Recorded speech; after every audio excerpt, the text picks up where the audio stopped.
കഴിഞ്ഞ ദിവസം ഞാൻ സംസാരിച്ച വിഷയങ്ങൾ എത്രത്തോളം പുറത്ത് ചർച്ചാ വിഷയമായിട്ടുണ്ട് എന്നുള്ളതിൻ്റെ വ്യക്തമായ ബോധ്യത്തിൻ്റെ അടിസ്ഥാനത്തിലും നിലവിൽ ഇപ്പോൾ ഈ സംസാരിക്കാൻ വന്നിട്ടുള്ള കാര്യം ഒന്ന് രണ്ട് ക്ലാരിറ്റി ആ വിഷയത്തിൽ കൊടുക്കണം. അതായത് എൻ്റെ ഒപ്പം മത്സരിച്ച മത്സരാർത്ഥികൾ ഉൾപ്പെടെ ചില ആൾക്കാർക്കിടയിൽ ഒരു ചെറിയൊരു തെറ്റിദ്ധാരണ വന്നേക്കുന്നു. എല്ലാ സ്ത്രീകളെയും ഞാൻ ആക്ഷേപിച്ചു എന്ന ഒരു പുതിയ ഒരു അജണ്ട സൃഷ്ടിച്ചുകൊണ്ട് ഇവരുടെ ചില ആൾക്കാർ പുറത്തിറങ്ങിയിട്ടുണ്ട്.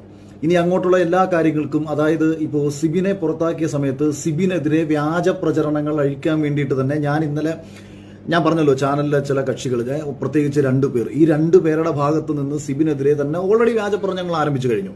അതേപോലെ തന്നെ ഇനി എനിക്കെതിരെയും അത്തരം വ്യാജ പ്രചരണങ്ങൾ ആരംഭിച്ചേക്കാം, അല്ലെങ്കിൽ തിരിച്ചു സംസാരിക്കാനുള്ള വിഷയങ്ങൾ ഉണ്ടായേക്കാം. അപ്പോൾ അത്തരത്തിലൊരു വിഷയമാണ് ഞാൻ ഇന്നലെ വളരെ കൃത്യമായി സംസാരിച്ചപ്പോൾ പറഞ്ഞതാണ്. പല മത്സരാർത്ഥികളെയും, എല്ലാ മത്സരാർത്ഥികളെയും എന്ന് ഞാൻ ഒരു സ്ഥലത്തും പറഞ്ഞിട്ടില്ല. അതായത് ബിഗ് ബോസിലേക്ക് ഒരാളെ സെലക്ട് ചെയ്യുന്നത് എൻഡമോൾ ഷൈൻ എന്ന് പറയുന്ന കമ്പനിയുടെ ആൾക്കാരും ഏഷ്യാനെറ്റിന്റെ ഭാഗത്തു നിന്നുള്ള ആൾക്കാരും കൂടെ ചേർന്നാണ്. ഏകദേശം ഒരു 6-7 പേരടങ്ങുന്ന ഒരു പാനലാണ്. ഇതിൽ ഏറെക്കുറെ സെലക്റ്റായി എന്ന് കാണുന്ന ചില സ്ത്രീകളെ ഇവരുടെ ഞാൻ ഈ പേര് ഇപ്പോൾ ഞാൻ പറയുന്നില്ല. ആ പേര് ഇവന്മാരുടെ ഭാഗത്ത്, കാരണം ഇവർ ഈ തെറ്റ് ചെയ്തിട്ടുണ്ട് എന്നുള്ള കാര്യം ഇവർക്ക് 100% ഉറപ്പാണ്. കൃത്യമായിട്ട് ഇവർ ആരെയൊക്കെ വിളിച്ചുകൊണ്ട് പോയിട്ടുണ്ട്, എന്തൊക്കെ ചെയ്തിട്ടുണ്ട് എന്നുള്ള കാര്യങ്ങളൊക്കെ തന്നെ ഇവർക്ക് 100% ഉറപ്പാണ്. ചിലപ്പോൾ ഈ പോയിട്ടുള്ള എല്ലാ സ്ത്രീകളും ഇനി പറയണം, ധൈര്യമൊന്നും കാണിക്കണമെന്നൊന്നുമില്ല. പക്ഷെ അവർക്ക് ഉറപ്പാണ്, അവന്മാർ കാണിച്ചിട്ടുള്ള എല്ലാ നെറുകേടുകളും അവന്മാർക്ക് ഉറപ്പായിട്ടുള്ളിടത്തോളം കാലം അവന്മാർക്ക് ഞാൻ ഈ പറയുന്നത് കൃത്യമായിട്ട് മനസ്സിലാവും.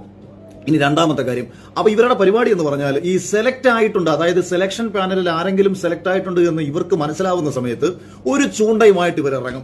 പക്ഷേ ഈ മത്സരാർത്ഥികൾക്ക് അറിയില്ലല്ലോ തങ്ങൾ സെലക്ട് ആയിട്ടുണ്ടോ ഇല്ലയോ എന്നുള്ള കാര്യമൊന്നും പല മത്സരാർത്ഥികൾക്കും അറിയത്തില്ല. പക്ഷെ അവരെ 100% അവർ ഓൾറെഡി സെലക്ട് ആയിരിക്കും. പക്ഷേ ഞങ്ങളാണ് സെലക്ട് ചെയ്യുന്നത്, ഞങ്ങൾ വിചാരിച്ചാൽ നിനക്ക് ഈ സീസണിലേക്ക് എത്താം എന്ന് പറഞ്ഞ് അവരെ തെറ്റിദ്ധരിപ്പിച്ച് പല ആൾക്കാരെയും ഉപയോഗിച്ചിട്ടുണ്ട്. പല ആൾക്കാരെയും അതിനകത്ത് അതേസമയം തന്നെ നോർമലി വന്നിട്ടുള്ള ധാരാളം പേരുമുണ്ട്. കാരണം ഈ സെലക്ട് ചെയ്യുന്ന ഈ 2 പേര് വിചാരിച്ചാൽ ഒരിക്കലും മത്സരത്തിൽ സെലക്ട് ചെയ്യാൻ പറ്റത്തില്ല. ഇപ്പൊ എന്നെ കഴിഞ്ഞ സീസണിൽ ഇന്റർവ്യൂ ചെയ്തതിനു ശേഷം ഇതൊരു കക്ഷി എന്നെ ഒരു കാരണവശാലും എടുക്കണ്ട എന്ന് പുള്ളി പറഞ്ഞു. അതായത് ഈ ചാനലിന്റെ തലപ്പത്തിരിക്കുന്ന ഒരാൾ എന്നെ എടുക്കണ്ടെന്ന് പറഞ്ഞു. പക്ഷേ ഞാൻ ആ സീസണിൽ ഉണ്ടാകണമെന്നുള്ള മറ്റുള്ളവരുടെ എല്ലാവരുടെയും ആഗ്രഹത്തിന്റെ അടിസ്ഥാനത്തിലും ഏഷ്യാനെറ്റിന് അയാൾക്ക് മുകളിലുള്ള ആൾക്കാരുടെ അടിസ്ഥാനത്തിലും ഒക്കെയാണ് കഴിഞ്ഞ സീസണിലേക്ക് ഞാൻ വരുന്നത്. പിന്നെ ഇദ്ദേഹം വിചാരിച്ചൊരു കാര്യം എന്ന് പറയുന്നത് എന്നെ ഒരു വില്ലനാക്കി ചിത്രീകരിക്കാം, പുള്ളിക്ക് താല്പര്യമുള്ള മറ്റൊരു മത്സരാർത്ഥി ഉണ്ടല്ലോ, ആ മത്സരാർത്ഥിക്ക് വേണ്ടിയിട്ട് വില്ലനായ അഖിൽമാരെ അകത്തേക്ക് കയറ്റിവിടുന്നു, മറ്റൊരു ഹീറോയിനുമായി മാറുന്നു. പക്ഷേ ഇവർ ചിന്തിച്ചില്ല നമ്മളുടെ പൊട്ടൻഷ്യലിനെ കുറിച്ചോ നമ്മളെ കുറിച്ചോ അവർക്ക് അറിയത്തില്ല. ഇവർ വിചാരിച്ചു സോഷ്യൽ മീഡിയയിലും ചാനലിലും വന്ന് ചർച്ച ചെയ്യുന്ന അഖിലിന് മാക്സിമം പോയി കഴിഞ്ഞാൽ വല്ല മെയിൽ ഷോവിനിസോ അല്ലെങ്കിൽ മറ്റുള്ളവരെയൊക്കെ പറഞ്ഞ് പുരോഗമനവാദികളുടെ തെളിയൊക്കെ കേട്ടുകൊണ്ടൊക്കെ പോകുന്ന ഒരാളാണെന്ന് വിചാരിച്ചാൽ ആ ധാരണയാണ് അവർക്ക് തെറ്റിയത്. എന്നാലും ചെയ്യാൻ പറ്റുന്നത് മാക്സിമം ചെയ്തു. ആദ്യ ആഴ്ച മുതൽ ചെയ്യാൻ പറ്റുന്ന മാക്സിമം ഞാനുമായിട്ടുണ്ടായിട്ടുള്ള കാര്യങ്ങൾ ഞാൻ നാളിതുവരെയും പറഞ്ഞിട്ടില്ല, അതും എനിക്ക് വ്യക്തമായിട്ടറിയാം. അതുകൊണ്ട് എടുത്ത് ഞാൻ പറയുന്നു, ഈ ബിഗ് ബോസിൽ വന്നു പോയിട്ടുള്ള ഒരു സ്ത്രീകളെയും ആക്ഷേപിച്ചോ അധിക്ഷേപിച്ചോ സംസാരിച്ചതല്ല. അവരുടെ തന്നെ വായിൽ നിന്നും, അവരിൽ ചില ആൾക്കാരുടെ വായിൽ നിന്നും, അല്ലെങ്കിൽ അവരുടെ സുഹൃത്തുക്കളോട് പറഞ്ഞിട്ടുള്ള കാര്യങ്ങൾ എന്നോട് വിളിച്ചു പറഞ്ഞതും ചില വോയിസുകൾ എന്നെ കേൾപ്പിച്ചതുമായി ബന്ധപ്പെട്ടും സീസണിൽ സെലക്ട് ആകാതെ പോയിട്ടുള്ള ചില മത്സരാർത്ഥികളുടെ, അതായത് സീസണിൽ സെലക്ട് ആകാതെ പോയി, പക്ഷേ ഞങ്ങളുടെ ഒപ്പം വന്നാൽ ഞങ്ങൾ നിന്നെ സെലക്ട് ചെയ്യാം, അല്ലെന്നുണ്ടെങ്കിൽ ചാനലിൽ അവസരങ്ങൾ മേടിച്ച് തരാം, അല്ലെങ്കിൽ ചാനലിൽ പിന്നീട് അവസരങ്ങൾ കൊടുത്തുകൊണ്ടിരിക്കുന്ന പലരെയും ഒക്കെ തന്നെ ഇവർ ഉപയോഗിച്ചിട്ടുണ്ട് എന്നുള്ള കാര്യം വളരെ കൃത്യമാണ്, വ്യക്തമാണ്. അത് ഇനി ഈ പോയിട്ടുള്ളവർ തള്ളിപ്പറഞ്ഞാലും 100% വന്നിട്ടുണ്ട് എന്നുള്ള കാര്യം ഹോട്ടലുകൾ ഉൾപ്പെടെ എനിക്കറിയാവുന്ന കാര്യങ്ങളാണ്, എന്നോട് പറഞ്ഞിട്ടുള്ള കാര്യങ്ങളാണ്, എവിടെയൊക്കെ ഏതൊക്കെ ഹോട്ടലുകളിൽ കൊണ്ടുപോയിട്ടുണ്ടെന്നുള്ള കാര്യം. അതുകൊണ്ട് ആ വിഷയം ഞാൻ കഴിഞ്ഞ ദിവസത്തെ സിവിന്റെ വിഷയത്തോട് ചേർത്ത് പറഞ്ഞതാണ്. അതുകൊണ്ട് കേരളത്തിൽ ബിഗ് ബോസിൽ വന്നു പോയിട്ടുള്ള മറ്റുള്ള സ്ത്രീകൾക്ക് അതുകൊണ്ട് എന്തെങ്കിലും ബുദ്ധിമുട്ടുണ്ടായിട്ടുണ്ടെന്നുണ്ടെങ്കിൽ അത് നിങ്ങൾ എന്നോട് അങ്ങ് ക്ഷമിച്ച് നിങ്ങളെല്ലാവരും വലിയ പുരോഗമന സ്ത്രീപക്ഷവാദികളാണല്ലോ, നിങ്ങൾ സംസാരിക്കേണ്ട വിഷയമാണ് ഞാൻ ഇവിടെ സംസാരിച്ചത്. സിനിമയിൽ കാസ്റ്റിംഗ് കൗച്ച് ഉണ്ടെന്ന് പറഞ്ഞാൽ എന്താണ് അതിന്റെ അർത്ഥം? കേരളത്തിൽ അഭിനയിക്കുന്ന എല്ലാ നടിമാരും കടന്നു കൊടുത്തിട്ട് അഭിനയിക്കുന്നു എന്നുള്ളതാണോ അതിന്റെ അർത്ഥം? സിനിമയിൽ ഒരാൾ പറയുകയാണ് സിനിമയിൽ കാസ്റ്റിംഗ് കൗച്ച് ഉണ്ട്, അതായത് ഇത്തരത്തിൽ ആവശ്യങ്ങളുമായി ബന്ധപ്പെട്ട് ഒരു സ്ത്രീയെ ശാരീരികമായി ഉപയോഗിച്ച് അവസരങ്ങൾ കൊടുക്കുന്ന ഏർപ്പാട് സിനിമയിൽ ഉണ്ട് എന്നൊരാൾ പറഞ്ഞാൽ മലയാള സിനിമയിൽ അഭിനയിച്ച അഭിനേത്രികളെ മൊത്തം ആക്ഷേപിക്കുന്നതായിട്ടാണോ? ഇപ്പോൾ ഞാൻ ഇട്ട വീഡിയോയുടെ ഇടയിൽ വന്ന് സെറീന എന്നെ സപ്പോർട്ട് ചെയ്തു. സെറീന കഴിഞ്ഞാൽ എന്നെ കുറച്ചും വിളിച്ചിട്ട് ഭയങ്കര വിഷമത്തോടെ സംസാരിച്ചു, ചേട്ടാ അതെ എന്നെ ആക്ഷേപിച്ചുകൊണ്ട് കുറെ ആൾക്കാർ വരുന്നു, സെറീനയ്ക്ക് എന്തെങ്കിലും നെഗറ്റീവ് പറ്റിയിട്ടുണ്ടെന്നുണ്ടെങ്കിൽ അത് സംസാരിക്കാനുള്ള ആത്മധൈര്യവും ആത്മബോധവും അവൾക്കുണ്ട്. അത് ഞാൻ എന്നിലൂടെ പറയേണ്ട കാര്യമൊന്നുമില്ല. അപ്പോൾ അതിനെ അവളെ ആക്ഷേപിച്ചുകൊണ്ട് കുറച്ച് ആൾക്കാർ പറയുന്നു അവളെന്തോ വിക്ടിമാണെന്ന് പറഞ്ഞുകൊണ്ട് കുറെ പോസ്റ്റുകളൊക്കെ ഇറക്കിയത് കൊണ്ടൊക്കെയാണ്. പിന്നെ ദിയാസന ഫേസ്ബുക്കിൽ ഒരു പോസ്റ്റ് ചെയ്തിരിക്കുന്നു. ഒന്നാമത്തെ കാര്യം, ഇത് എഴുതുന്നത് എന്താണ്, പറയുന്നത് എന്താണ്, അത് വായിച്ചാൽ മനസ്സിലാക്കാത്ത ആൾക്കാരുടെ ഒരു കുഴപ്പമാണ്. പറഞ്ഞത് കൃത്യമായിട്ട് മനസ്സിലാക്കിയിട്ടല്ല പറഞ്ഞത്. അതുകൊണ്ട് ജനറലൈസ് ചെയ്തിട്ടല്ല, ഇത്തരം ആക്ഷേപങ്ങൾ നേരിടുന്നുണ്ട്. ഇത്തരം കാര്യങ്ങളുമായി, ഇത്തരം ചൂണ്ടയുമായി ബന്ധപ്പെട്ട് ഈ ചൂണ്ടയും ഇട്ടുകൊണ്ട് ഇവന്മാർ ഇറങ്ങുന്നുണ്ട്. 2, കഴിഞ്ഞ സീസണിന്റെ മധ്യത്തിൽ നമ്മുടെ റോബിൻ രാധാകൃഷ്ണൻ പുറത്തിറങ്ങിയിട്ട് എന്തോ ഷോയ്ക്കെതിരെ പറഞ്ഞു. റോബിൻ എന്തോ ഈ പറഞ്ഞത്? റോബിൻ പറഞ്ഞത് ഞാൻ പറഞ്ഞത് ആനയും ആടും തമ്മിലുള്ള വ്യത്യാസമുള്ള കാര്യങ്ങളല്ലേ. റോബിൻ പറഞ്ഞത് ഷോയ്ക്കെതിരെയാണ്. എനിക്ക് ഷോയുമായി ബന്ധപ്പെട്ട് എനിക്ക് ഒരു എതിരഭിപ്രായങ്ങളും ഇല്ല. ഞാൻ ഒരിടത്ത് പോലും ഷോയുടെ സ്വഭാവത്തെക്കുറിച്ചോ ബിഗ് ബോസ് എന്ന സീസണെ കുറിച്ചോ, ഞാൻ സീസൺ 6 നാറി പിടുത്തുകൊണ്ടിരിക്കുന്ന ഒരു ഷോ ആണ് എന്ന് ഞാൻ പറഞ്ഞത് മാത്രമാണ്. അതായത് ഇനി ലോകത്തൊരിക്കലും ബിഗ് ബോസ് ഇറക്കരുതെന്നൊന്നും അല്ല എന്റെ അഭിപ്രായം. എനിക്ക് ബിഗ് ബോസിനെ കുറിച്ച് എതിരഭിപ്രായമില്ല. ഈ ബിഗ് ബോസിന്റെ പേരിൽ അതിന്റെ പിന്നിൽ നിന്ന് കളിക്കുന്ന 2 വ്യക്തികൾ, ഏഷ്യാനെറ്റിൽ പ്രവർത്തിക്കുന്ന 2 വ്യക്തികൾ കാണിച്ചുകൊണ്ടിരിക്കുന്ന തെമ്മാടിത്തരങ്ങൾ, അവരിലൂടെയാണ് ഈ സീസൺ പോയിക്കൊണ്ടിരിക്കുന്നത്. പലരുടെയും തീരുമാനങ്ങളുടെയും പോയിക്കൊണ്ടിരിക്കുന്ന ഈ സീസണെ പൂർണ്ണമായും ഇവരാണ് നിയന്ത്രിക്കുന്നത്. ഇവരുടെ സ്വാർത്ഥ താല്പര്യങ്ങൾ സംരക്ഷിക്കാൻ വേണ്ടിയിട്ടാണ് ഇവർ ചെയ്തുകൊണ്ടിരിക്കുന്നത്. റോബിൻ എന്താണ് പുറത്തിറങ്ങിയിട്ട് അന്ന് പറഞ്ഞത്? ഇത് എഡിറ്റഡ് ആണ്, ഇത് ഉടായ്പാണ്, ഇങ്ങനെ വായിത്തൊന്ന് വിവരക്കേടാണോ, എഡിറ്റഡ് ആണ്, അത് അവരുടെ ഇഷ്ടമാണ്. ഒരു ഷോ എഡിറ്റ് ചെയ്യാനുള്ള അവകാശം അവർക്കില്ലേ? അവർ ചെയ്യുന്ന ഷോ അവർ എഡിറ്റ് ചെയ്യും. അല്ലാതെ അകത്ത് കയറുന്ന ആൾക്കാരെ കുറിച്ചിട്ട് ഇന്ന രീതിയിൽ തന്നെ അങ്ങനെയൊന്നും അവർ ചെയ്യില്ല. അവർക്ക് ഓരോ ആൾക്കാരെയും പോർട്രേറ്റ് ചെയ്യാൻ ഉദ്ദേശിക്കുന്ന രീതിയിൽ തന്നെ പോർട്രേറ്റ് ചെയ്യും. അതിലൊന്നും എനിക്കൊരു കുഴപ്പമില്ല. എന്നെ അവരെങ്ങനെ പോർട്രേറ്റ് ചെയ്തത്? കഴിഞ്ഞ സീസണിലെ ആദ്യത്തെ 50 ദിവസത്തെ എല്ലാ എപ്പിസോഡും എടുത്തു വെച്ച് നോക്കൂ. എന്നെ അവർ വളരെ മോശക്കാരനാക്കി തന്നെയാണ് കാണിക്കാൻ ശ്രമിച്ചുകൊണ്ടിരുന്നത്. എന്നിട്ട് ഇപ്പം കുറെ വിവരം കെട്ടവന്മാർ വന്നിട്ട് മുണ്ട് പൊക്കി എന്ത് തമാശക്ക് ഇരുന്നിട്ട് ഒരാൾ ഇരുന്നിട്ട് കൈ ഇത്രയും മാത്രം ഒരു ആംഗിളിൽ ചുമ്മാ ഒരു ആക്ഷൻ കാണിച്ചതിനെ വെച്ചിട്ട് ഏഷ്യാൻ്റെ എഴുതിയ തലക്കെട്ട് എന്താണ്? ചെറിയനെ മുണ്ട് പൊക്കി കാണിച്ച അഖിൽമാരാർ. അതായത് എന്ത് തന്തയില്ലായ്മയും അവന്മാർക്ക് ചെയ്യാം. പിന്നീട് അവന്മാർ തന്നെ മാറ്റുകയാണ് ചെയ്തത്. ആ ഏഷ്യാനെറ്റിന്റെ യൂട്യൂബിനകത്ത് അവർ എഴുതി വെച്ചിരുന്ന സാധനം പിന്നീട് അവർ തന്നെ തിരുത്തി. അപ്പൊ ഒരു വ്യക്തികളെ ഒരു ഷോയിലൂടെ അവർക്ക് എങ്ങനെ ഇമ്പോർട്ടേറ്റ് ചെയ്യാം, അത് കാണുന്ന ജനത്തിന് മനസ്സിലാകും അത് എന്താണ് ഏതാണെന്ന് തിരിച്ചറിയാനുള്ള ബോധം ജനതയ്ക്കുണ്ട്. ഞാൻ അതിനെക്കുറിച്ചല്ല പറഞ്ഞത്. ഈ സീസണിലേക്ക് ആൾക്കാരെ സെലക്ട് ചെയ്യുന്ന സമയത്ത് സാമ്പത്തികമായിട്ടുള്ള നേട്ടങ്ങൾക്ക് ഉപയോഗിക്കുന്നു, ശാരീരികമായിട്ടുള്ള നേട്ടങ്ങൾക്ക് ഉപയോഗിക്കുന്നു, സ്വാർത്ഥ താല്പര്യങ്ങൾ സംരക്ഷിക്കാൻ വേണ്ടിയിട്ട് മറ്റു മത്സരാർത്ഥികൾക്കെതിരെ ക്രൂരമായിട്ടുള്ള നിലപാടുകൾ സ്വീകരിക്കുന്നു. അതിൽ ഒരു കാര്യം എന്ന് പറയുന്നത്, ഇപ്പം ഈ സിബിന്റെ കാര്യങ്ങളൊക്കെ തന്നെ സിബിൻ നിങ്ങളോട് വളരെ കൃത്യമായിട്ട് പറയും. സിബിൻ എന്നോടത് പറഞ്ഞിട്ടുണ്ട്, ചേട്ടാ ഞാൻ എന്തായാലും തുറന്നു പറയും. പക്ഷെ അവന് ശമ്പളം കൊടുത്തിട്ടില്ല. അവൻ 14-15 ദിവസം അവൻ അത്രയ്ക്ക് ഫിനാൻഷ്യലി സ്റ്റേബിൾ ആയിട്ടുള്ള പയ്യനൊന്നുമല്ല. ഇത് ചോദിച്ചാൽ വിചാരിക്കും എന്റെ ജീവിതത്തിൽ ഞാൻ സിബിനെ കണ്ടിട്ടില്ല, ഞാനും സിബിനും തമ്മിൽ എന്തോ ആത്മബന്ധം ഉണ്ടെന്നാണോ നിങ്ങളുടെ വിചാരം? എന്റെ ജീവിതത്തിൽ ഞാൻ സിബിനെ കണ്ടിട്ടില്ല. എന്റെ സ്വഭാവം ബിഗ് ബോസ് കണ്ടിട്ടുള്ള നിങ്ങൾക്ക് മനസ്സിലാക്കാൻ കഴിയുമെന്നാണ് ഞാൻ വിശ്വസിക്കുന്നത്. കഴിഞ്ഞ സീസണിൽ അനിയൻ മിഥുന് പുറത്ത് വലിയ നെഗറ്റീവ് ഉണ്ടാകുന്നു. അനിയൻ മിഥുനെ എല്ലാവരും ചേർന്ന് ഒറ്റപ്പെടുത്തി സംസാരിക്കുന്നു. അപ്പം അനിയൻ മിഥുനെ സപ്പോർട്ട് ചെയ്ത് സംസാരിച്ച ഒരാളാണ് ഞാൻ. അതെന്തുകൊണ്ടാണ്? ഒരാളെ ഒറ്റപ്പെടുത്തി കടന്നാക്രമിക്കുന്ന സമയത്ത് ശരികൾക്കൊപ്പം മാത്രമേ അയാളെ തെറ്റുകളെ നമുക്ക് എതിർക്കാം. അതേപോലെ തന്നെ സിബിനെ എനിക്കറിയില്ല, സിബിനെ കുറിച്ചിട്ട് ഒന്നും അറിയില്ല. ഞാൻ സിബിനെതിരെ, അതായത് സിബിനെ ലാലേട്ടന്റെ പറച്ചിൽ കേട്ട് വരണ്ടിറങ്ങി പോയവനാണോ സിബിൻ എന്ന് ചോദിച്ചിട്ട് ഞാൻ സിബിനെതിരെ സംസാരിച്ചിട്ടാണ് കഴിഞ്ഞ ലൈവിൽ ആദ്യം ഞാൻ സംസാരിക്കുന്നത്. പക്ഷേ എന്താണ് സിബിന് യഥാർത്ഥത്തിൽ സംഭവിച്ചത്? സിബിനെ അവിടെ നിന്ന് പുറത്താക്കണമെന്നുള്ള ഉദ്ദേശത്തോട് കൂടിയിട്ട് നാളിതുവരെയും ഒരു സൈക്കാട്രിക് മെഡിസിൻ പോലും കഴിക്കാത്തൊരു ചെറുപ്പക്കാരനെ ഭ്രാന്തനാക്കി ചിത്രീകരിക്കാനുള്ള ഒരു ശ്രമം. അവന് ട്രോമ ഉണ്ടായിട്ടുണ്ട്. അവനൊരു പ്രണയം ഫെയിലിയർ വന്നു കഴിഞ്ഞാൽ ഒരു മനുഷ്യൻ, അത് സ്വാഭാവികമല്ലേ? എത്രയോ ചെറുപ്പക്കാർക്ക് പ്രണയ നഷ്ടങ്ങൾ ഉണ്ടാകുന്ന സമയത്ത് നമ്മൾ നാളെ ഒരാളത്ത് പറയുമ്പോഴത്തേക്ക് എനിക്കൊന്നും സഹിക്കാൻ പറ്റില്ല, എനിക്ക് കുറെ കാലം കിടന്ന് ഉറങ്ങാൻ പറ്റില്ല, ഇതൊക്കെ വളരെ കാഷ്വലി നമ്മളെല്ലാവരും നമുക്കൊരു വിഷമം ഉണ്ടാകുന്ന സമയത്ത് പറയുന്നത്. നമുക്ക് വേണ്ടപ്പെട്ട ഒരാൾ മരിച്ചു പോയി കഴിഞ്ഞാൽ നമ്മൾ അതേ ട്രോമയിലേക്ക് നമ്മൾ കുറച്ച് നാൾ പോകും. അതിന്റെ അർത്ഥം നമ്മൾ സൈക്കാട്രിക് മെഡിസിൻ എടുത്ത് കഴിച്ചിട്ട് ഏതെങ്കിലും ഹോസ്പിറ്റലിൽ മെന്റൽ ഹോസ്പിറ്റലിൽ അഡ്മിറ്റ് ആവുക, കുറെ ആൾക്കാർക്ക് മുമ്പിൽ നമ്മളെ ഭ്രാന്തരാക്കി കുറെ ആൾക്കാരെ ചിത്രീകരിക്കാനുള്ള അവസരം ഉണ്ടാക്കി കൊടുക്കുക.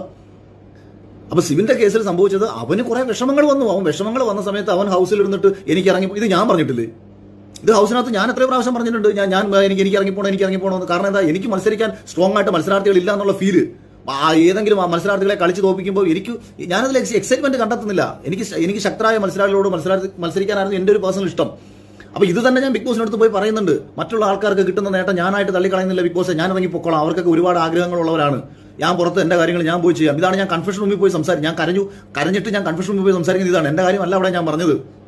മറ്റ് മത്സരാർത്ഥികൾക്ക് എന്തെങ്കിലും നേട്ടം ഉണ്ടായിക്കോട്ടെ, ഞാൻ പുറത്ത് അച്ചീവ് ചെയ്തോളാം, ഇതാണ് ഞാൻ പോയി പറഞ്ഞത്. ഇതെല്ലാവർക്കും വരും. പിന്നെ ഈ സിബിൻ കാണിച്ചു എന്ന് പറഞ്ഞ സിമ്പിൾ കഴിഞ്ഞ സീസണിൽ അത് റിപ്പീറ്റായിട്ട് കാണിച്ച ഒരാൾ റിനോഷ് ആയിരുന്നു. എന്റെ മുഖത്ത് നോക്കി ശോഭ അത് കാണിച്ചിട്ടുണ്ട്. ഞങ്ങളാരും ഇതൊന്നും ഇത്ര വലിയ കാര്യമായിട്ട് കൊണ്ടു നടക്കുകയോ അതിനെതിരെ ബിഗ് ബോസിന്റെ ഭാഗത്ത് നടപടി ഉണ്ടാകുകയോ ഒന്നും ചെയ്തിട്ടില്ല. അപ്പൊ അതെന്തോ ഭയങ്കര, അതായത് ബിഗ് ബോസിൽ ഒരു കാലത്തും ചെയ്യരുതാൻ പറ്റാത്ത ഒരു ആംഗ്യം കാണിച്ചു. അത് ലാലേട്ടൻ ചോദിക്കും, എന്ത് മണ്ണാങ്കട്ടയ്ക്കാണ് ചോദിക്കുന്നത്? അതെന്തിനാ ചോദിക്കേണ്ട കാര്യം? ബിഗ് ബോസിനകത്ത് വരുന്ന ഒരാൾ അതാണ് പറച്ചിൽ കേട്ടാ വിചാരിക്കും ബിഗ് ബോസ് സീസൺ 6 അത്രയേറെ കുടുംബ പ്രേക്ഷകർക്കിടയിലും കാണിച്ചുകൊണ്ടിരിക്കുന്ന മാന്യതയും മര്യാദയും കണ്ടിട്ട് ജനതയ്ക്ക് ഈ ഒരു കൊച്ചു തെറ്റ് കണ്ടപ്പോഴത്തേക്ക് ജനതയ്ക്ക് സഹിക്കാൻ പറ്റില്ല. സിബിൻ എന്ത് തെമ്മാടിത്തരമാണ് ഈ കാണിച്ചത് എന്ന് തോന്നിയത് കൊണ്ടാണോ ലാലേട്ടനെ കൊണ്ട് ചോദിപ്പിക്കുന്നത്, അല്ലെങ്കിൽ ബിഗ് ബോസ് ആ സമയത്ത് ഇടപെടുന്നത്? അങ്ങനെയാണെങ്കിൽ കഴിഞ്ഞ സീസണിൽ കാണിച്ചിട്ടുണ്ടല്ലോ, ആ സമയത്ത് ആരും ഇടപെട്ടിട്ടില്ലല്ലോ. പിന്നെ അതാണ് ഞാൻ പറഞ്ഞത്, സീസണിൽ അവർക്ക് വേണ്ടപ്പെട്ട ആൾക്കാരെ ഫേവർ ചെയ്ത് അവർക്ക് ചില കാര്യങ്ങൾ കൊണ്ടുപോകാൻ പറ്റും. അത്തരം കാര്യങ്ങൾ അവർക്ക് ചെയ്യാം. അപ്പോൾ ഈ രണ്ട് കാര്യങ്ങൾ ഞാൻ കുറച്ചുകൂടെ ഡീറ്റെയിൽ ആയിട്ട് പറഞ്ഞാണ്. കാര്യം ഇന്നലെ എനിക്കിത് കേട്ടപ്പോൾ ഒരു ചെറുപ്പക്കാരനെ ഭ്രാന്തനാക്കി ചിത്രീകരിച്ചുകൊണ്ട് സ്വന്തം താല്പര്യങ്ങൾ സംരക്ഷിക്കാൻ വേണ്ടി ഒരു ഷോയിൽ നിന്ന് പുറത്താക്കി അവന്റെ വീട്ടിൽ വിളിച്ചിട്ട് പോലും ഇവന് ഭ്രാന്താന്ന് പറഞ്ഞു. ഈ ഒരു മനുഷ്യൻ സൈക്കാട്രിക് മെഡിസിൻ കഴിച്ചാൽ തന്നെ ഭ്രാന്താവും. ഞാൻ ആ ഡിവിഷനിൽ വർക്ക് ചെയ്ത, ഒരു വർഷം അവിടെ വർക്ക് ചെയ്ത ഒരു മെഡിക്കൽ റെപ്രസെന്റേറ്റീവാണ് ഞാൻ. അതുകൊണ്ട് തന്നെ നമ്മൾക്ക് ഇതൊന്നും ഇല്ലെങ്കിലും ഒരു സൈക്കാട്രിക് മെഡിസിൻ ഒരു പ്രശ്നങ്ങളും തലയ്ക്ക് അല്ലെങ്കിൽ ശാരീരികമായിട്ടും മാനസികമായിട്ടും ഇല്ലാത്തൊരു മനുഷ്യൻ ഇത്തരം ഡ്രഗ് കഴിച്ചാൽ സ്വാഭാവികമായിട്ടും പ്രശ്നങ്ങൾ ഉണ്ടാവും. അപ്പോൾ അവന് ഡ്രഗ് കൊടുക്കാൻ പറയുന്നത് ഡോക്ടറെ കാണുന്നതിന് മുൻപ് ഡ്രഗ് കഴിക്കണമെന്നാണ് പറയുന്നത്. അതായത് എന്നിട്ട് വീട്ടിൽ വിളിച്ചിട്ടാ പറഞ്ഞത് അവന്റെ. ഇതിനിടയ്ക്ക് ആ ചെറുപ്പക്കാരന്റെ അച്ഛന് അറ്റാക്ക് വന്നു, പുള്ളിക്ക് ഇപ്പം ബൈപ്പാസ് സർജറി ആയിട്ടിരിക്കുകയാണ്.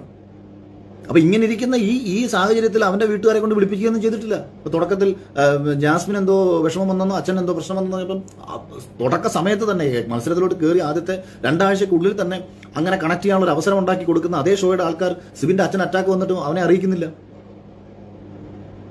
ഇതെന്തുകൊണ്ടാണെന്ന് ചോദിച്ചാൽ പണവും പെണ്ണും, ഇത് രണ്ടും ഫോക്കസ് ചെയ്ത് അതിന്റെ പിന്നിൽ പ്രവർത്തിക്കുന്ന ആൾക്കാർ.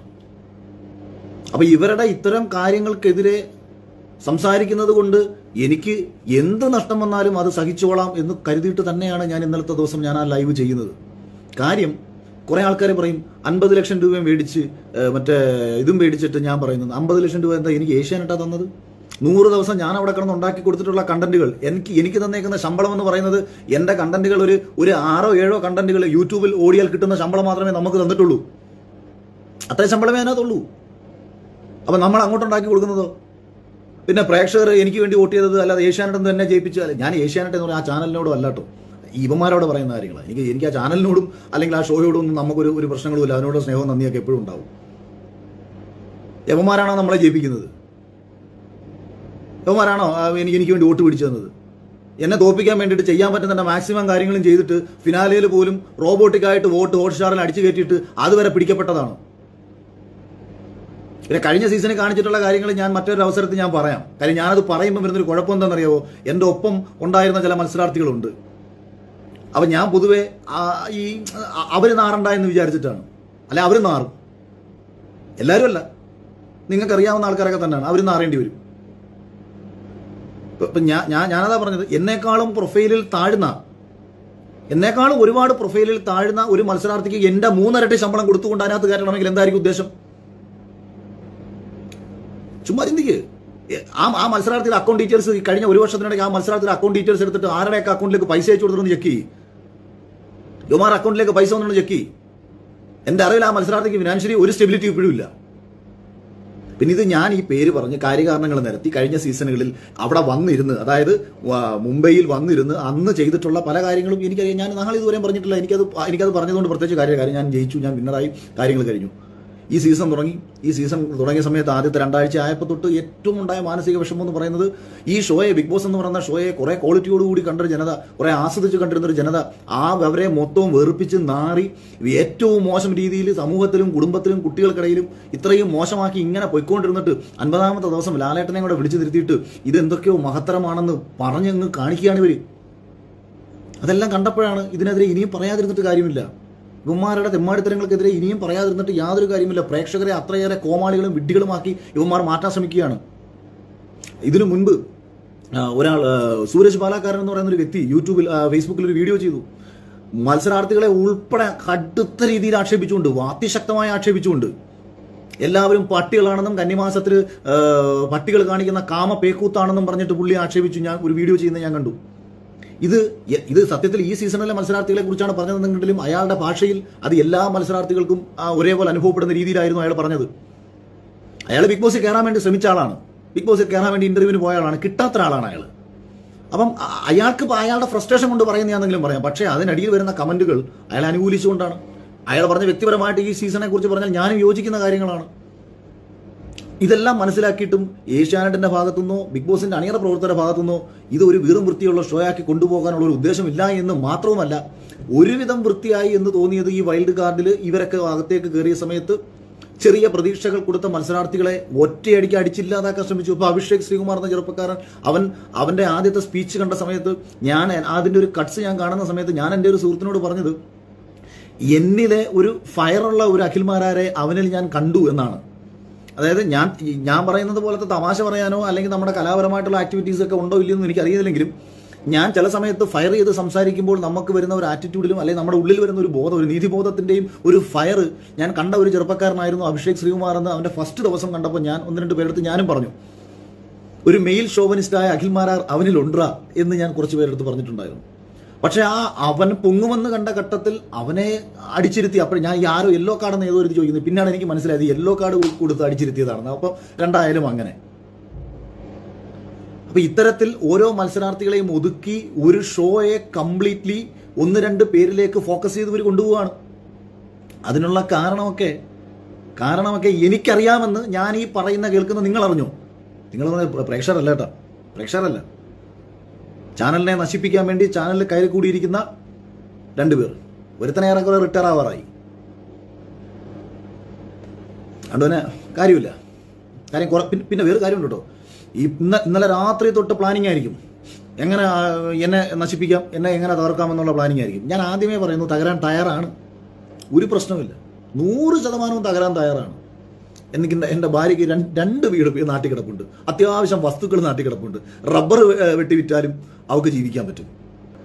അപ്പോൾ അതുകൊണ്ടാണ് ആദ്യമേ പറയുന്നത്, സ്വയം തകരാൻ തയ്യാറായിക്കൊണ്ട് തന്നെയാണ് നിങ്ങളെ കണക്കുള്ള പരമനാറികളുടെ ചെമ്മാടിത്തരത്തിനും ചെറ്റത്തരത്തിനും ഇന്നലകളിൽ ഈ ബിഗ് ബോസ് പോലത്തെ ഷോയിലേക്ക് വരാൻ ആഗ്രഹിച്ചിട്ടുള്ള പല ആൾക്കാരും നേരിടേണ്ടി വന്ന എന്തുകൊണ്ടാണ് അർഹതയുള്ള മത്സരാർത്ഥികൾ ഇതിനകത്ത് എത്താതെ പോയത് എന്ന് പറയേണ്ടി വരുന്നത് ഇതുകൊണ്ടാണ്.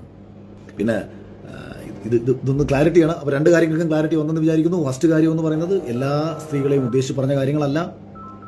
2, മറ്റേ റോബിൻ രാധാകൃഷ്ണൻ പറഞ്ഞ കാര്യങ്ങളും ഞാൻ പറഞ്ഞ കാര്യങ്ങളും ആടും ആനയും തമ്മിലുള്ള വ്യത്യാസമുണ്ട് എന്ന്. പിന്നെ ഞാൻ ഈ റോബിൻ്റെ ഫാൻസിനോട് ആരെങ്കിലും ഉണ്ടെങ്കിൽ ഈ കമൻറ്റ് സെക്ഷനിൽ ഒന്ന്, ഇനി റോബിനാണ് ഇത് ചെയ്യുന്നതെന്നുണ്ടെങ്കിൽ, ദുബായിൽ വെച്ചിട്ട് റോബിൻ എന്നോട് എന്താണ് പേഴ്സണലി ഒന്ന് സംസാരിച്ചതെന്നും റോബിൻ്റെ അവസ്ഥ എന്താണെന്നും റോബിൻ്റെ ഫിനാൻഷ്യൽ സ്റ്റെബിലിറ്റി എന്താണെന്നും വളരെ വ്യക്തമായിട്ട് അറിയാവുന്ന ഒരാളാണ് ഞാനെന്ന് അറ്റ്ലീസ്റ്റ് റോബിനെങ്കിലും അറിഞ്ഞിരിക്കുക.